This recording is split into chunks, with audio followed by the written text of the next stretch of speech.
Hey, Dr. Berg here. In this video, we're going to talk about blood sugars. Okay? Very, very, very important, yet very misunderstood. If you have diabetes, if you have hypoglycemia, which is low blood sugar, if you're concerned about preventing those, you want to watch this video. Now, here's how it works.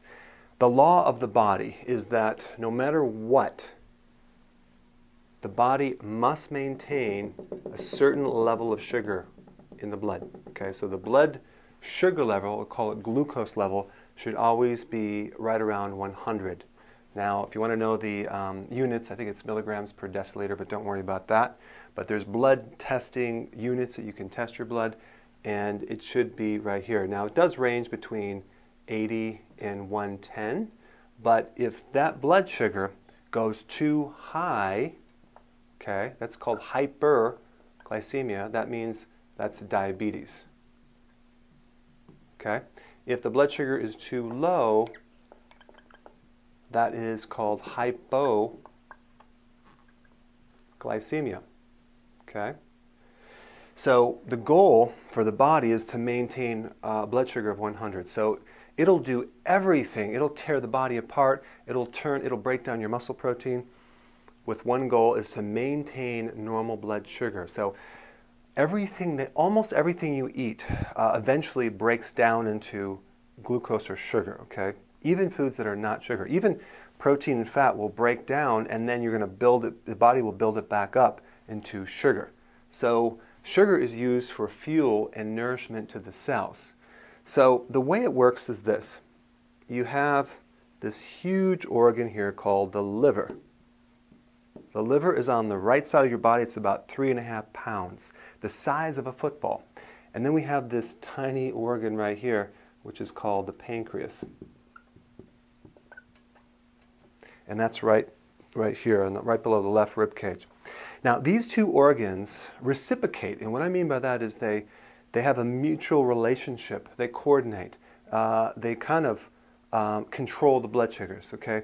But the liver is the most ignored piece of the puzzle in diabetes, which we'll get into, simply because here's how it works. The liver controls blood sugar when you're not eating. And the pancreas controls blood sugars when you eat. All right, and they go back and forth and back and forth. So what the pancreas does is it makes a hormone, it's called insulin, and basically what it does is it gets the sugar out of the blood, okay, so it takes it out. It reduces blood sugar, okay, so there's hormones that lower that sugar, all right, that's when you're eating because you just ate and you're flooding the blood with sugar. Even if you don't eat sugar, because everything turns on to sugar eventually. Now, when you're not eating, we need to kind of raise the sugar. So your liver will put sugar into the blood, okay? So it goes in, all right? So, and it does it through a hormone that's very similar to insulin, but it does the opposite. And they call that insulin-like growth factor. So it's an insulin-like hormone, but IGF, but don't even worry about that right now. Just realize there's a hormone that basically, and where it gets the sugar is it gets the sugar from two sources. One is the muscle and the liver, okay? And that's basically stored sugar, okay? So in other words, your body has stored sugar. And the word for that is glycogen. That's basically a bunch of sugars that's stored in the body so you can use it fast, okay? And it also gets it from fat, all right? So those are the two sources that you're tapping into. So obviously that's the goal, is to be able to lose fat or tap into fat, but that's the purpose of fat, is to act as a storage so you can use it when you're not eating, okay, or starving, or exercising, or fasting, those things. So the liver basically takes that fat and it converts it into sugar, and it puts all the sugar back in the blood to keep that 100.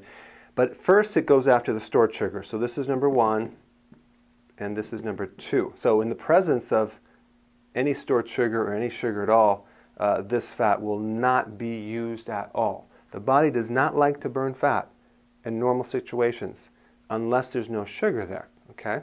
So the way it works simply is the pancreas regulates sugar, it pulls sugar out when you're eating, and then when you're not eating, the liver starts kicking in there and puts the sugar back in and starts to take this storage and start to put it back in the blood to maintain a sugar at 100.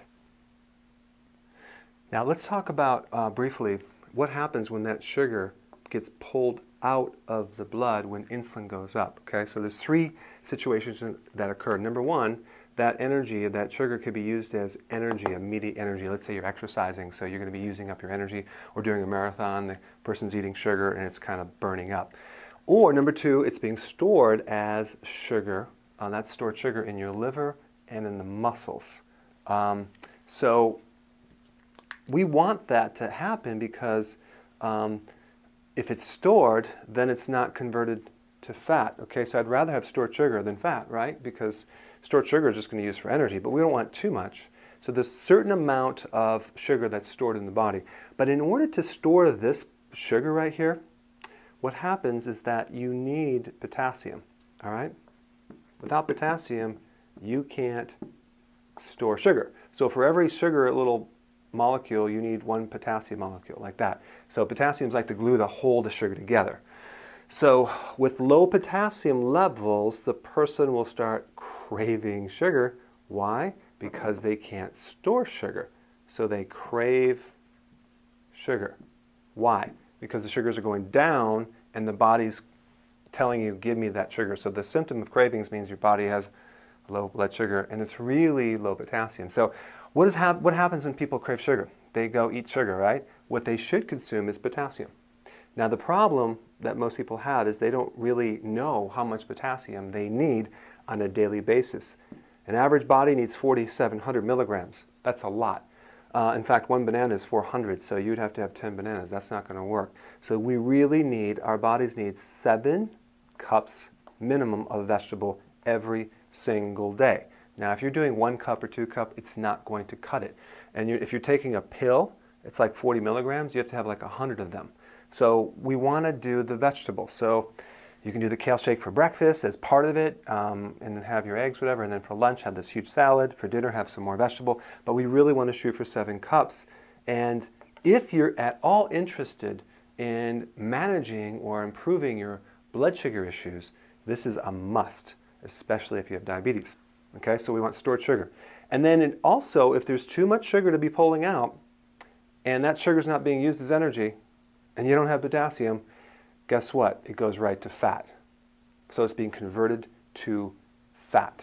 So that is one relationship between potassium and fat. If you don't consume enough vegetables or potassium, you tend to gain more fat.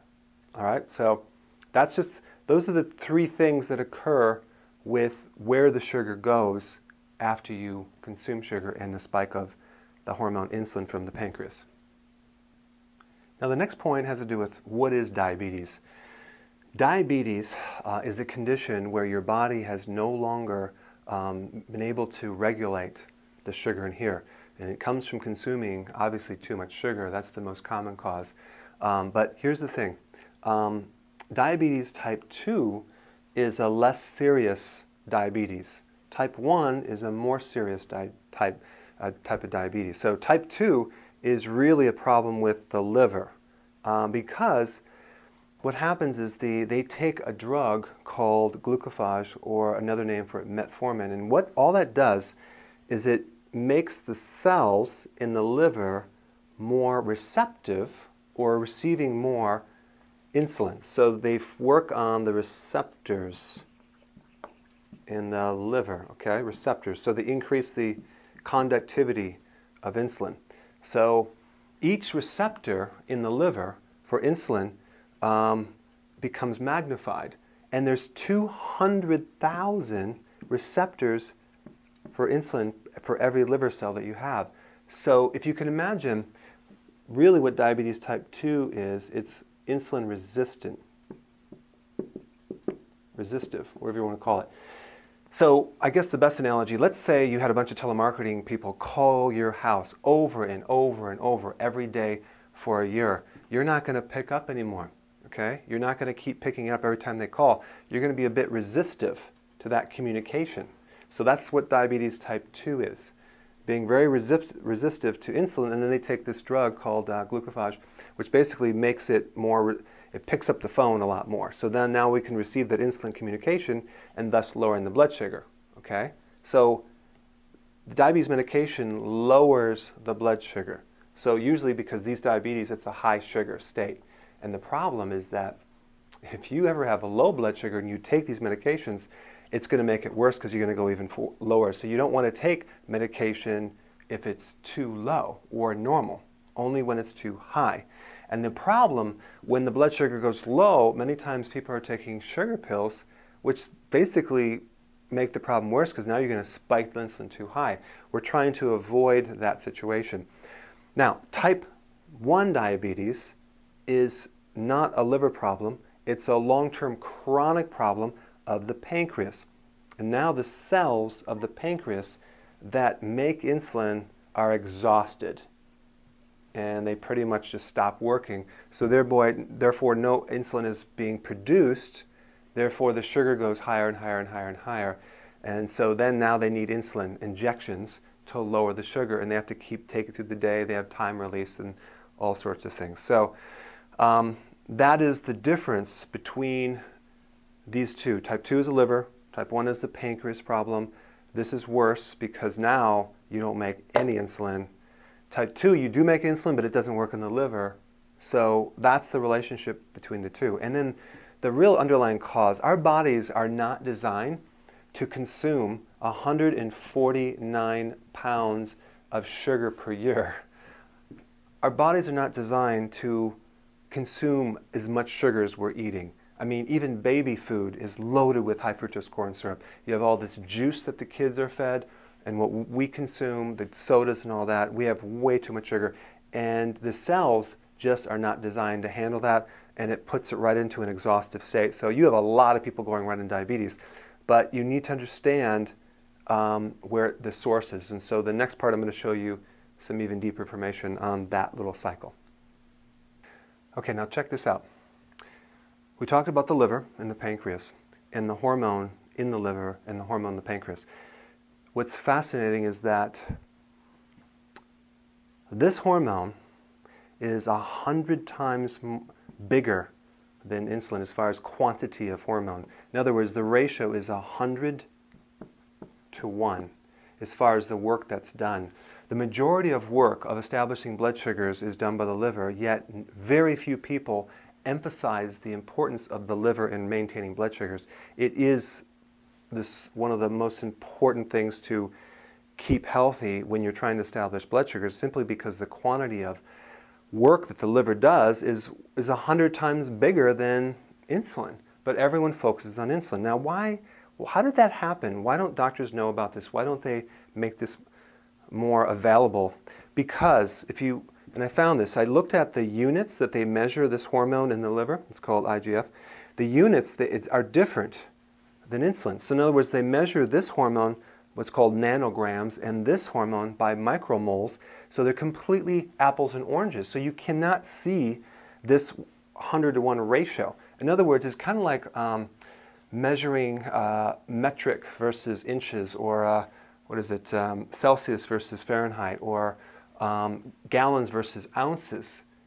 When you're measuring two things that work together, they have to be the same units. And if they're not the same units, you're going to miss the fact that this liver is 100 times more important than the pancreas ever was. Now, what's the significance of that? How can we use that information? Well, all we have to do, simply, if we want to improve the function of the blood sugars and correct diabetic conditions, is increase the liver. If you just increase the liver by 20%, you take 80% of the stress away from the pancreas. You create a tremendous relief on that blood sugars. And so remember, the insulin cells that are actually exhausted are overworking because of all the sugar coming in there. So what we're trying to do is reduce the stress on that cell to salvage that. So the significance is all you have to do is improve the liver by a little bit to take a lot of pressure off this pancreas here, simply because this is where this needs to do its lion's share. And so that leads to what most people have is liver damage, but it won't show up on a blood test till later in life. So when you damage the liver by consuming too much alcohol or too much cooked foods or junk foods, or even not enough vegetables, because the way to repair the liver is through raw vegetables, and that is why I start everyone out on the liver enhancement in my book, Chapter 10, because if you improve the liver function, you actually can help a lot of different problems. Also, age. Every decade you get older and you reach the age of 50, you lower this hormone called growth hormone. Now, some of you have heard that the relationship between growth hormone and anti-aging. Well, growth hormone is a major trigger for the liver to release this hormone right here that regulates blood sugars. So really, IGF, insulin-like growth factor, is an extension of growth hormone. They're both almost identical in function. So growth hormone does a lot for regulating blood sugars. So we want to keep this high. And so let's say you're not eating a lot of sugar. Well, it could be that you're just getting older to the fact that the liver's not receiving that growth hormone as much. So there are things you can do to improve it, but the fact that is the growth hormone that goes down, you have to be even better on your diet because you don't have the full capacity of that regulation of that liver function. See, growth hormone does three things. It burns fat because it really mobilizes fat for the blood sugars. It also helps you, it's anti-aging, and it protects your proteins. So it's called a protein spare hormone. And what that means is that it prevents your protein from breaking down into sugar and used for fuel. Okay, so it protects your protein. What protein? Collagen. So you avoid getting this loose skin, sagging belly, all that. And also it protects your cartilage and collagen in your knees and your shoulders and these other joints. So it's a very important thing in protecting muscle protein breakdown that's occurring from the cortisol, from the stress. Remember that cortisol hormone, which is very destructive on your cells when you go through a lot of stress, that will break down your muscle protein, especially in your thigh muscle and your legs. That's why you can't get your thigh muscles toned, because you have too much of this darn destructive cortisol and not enough of that. So we're trying to reverse this process. So how do we do it? Number one, intense exercise is very good, but that would be interval training.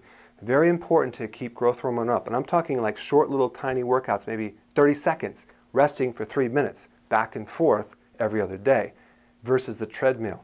That will actually enhance growth hormone. Unless you're really, really stressed and you're not sleeping, you're going to have to walk. But eventually you want to work up to interval training, okay? And then number two, sleeping. You need to sleep 7-8 hours to keep this growth hormone really high. And then the next thing is you need to get your liver healthy. You need to do the liver enhancement.